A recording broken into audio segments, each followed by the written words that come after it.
I don't think I've ever talked about Angola before on this channel, so let's talk about Angola, shall we? So Angola is one of the countries in Africa that is very, very rich in oil and gas, and oil and gas is really very important to the economy of Angola. And recently Angola decided to leave OPEC. For anyone that don't know what OPEC is, well, I assume everybody knows what OPEC is, but for anyone that don't know what OPEC is one of those organizations in the world who just have, some countries that come together that form alliance. And the unique thing about them is because they all produce oil and gas, so they have reserves of oil and gas. So they form this organization together to be able to collaborate and to be able to set prices. Sometimes they reduce the price, they increase the price. So why is OPEC that very important? The reason why OPEC is very important is that they hold about 70% of the oil and gas reserve in the world. So 70%, that's really huge. And by the way, not all the countries that produce crude oil or that have oil and gas, not all of them that are member of OPEC. So it's just a few of them. In fact, there are some of the biggest countries in the world as well that do have oil and gas reserve who are now member of OPEC. And Saudi Arabia is the biggest country in terms of maybe the most influential out of the OPEC members.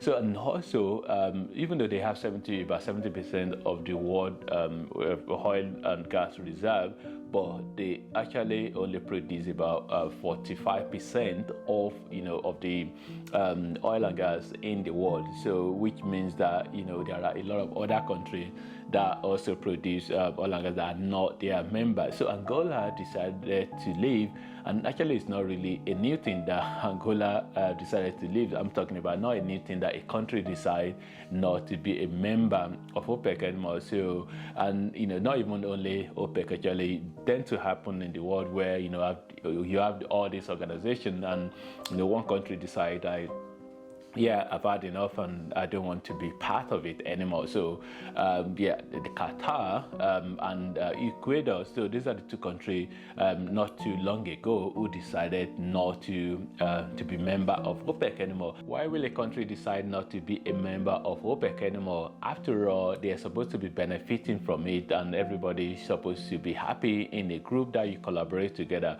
But hey, in the case of Angola, they just feel like we're not really benefiting anything. What are we actually benefiting here?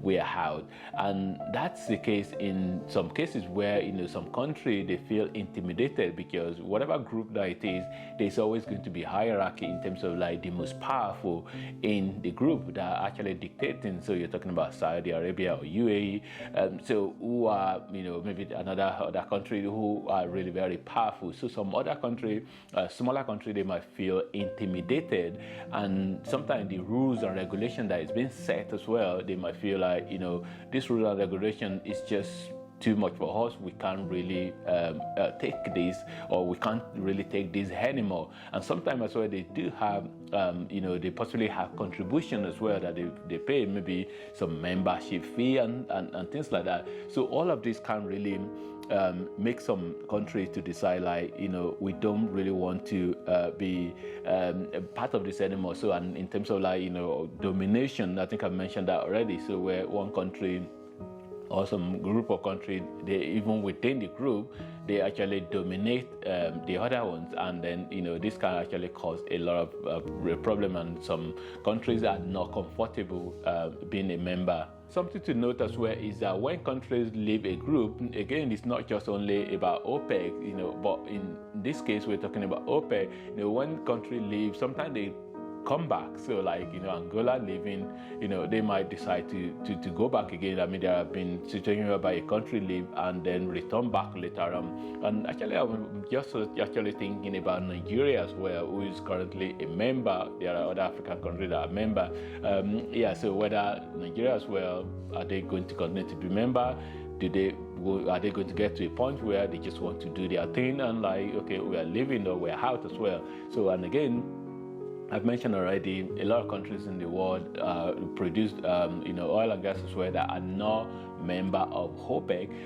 So the likes of, well, you can maybe say some country they feel like they are completely bigger than everybody else. So, and then they have OPEC plus as well, OPEC plus, so which also includes countries that are not member of the actual OPEC, but they also produce crude oil and they work together.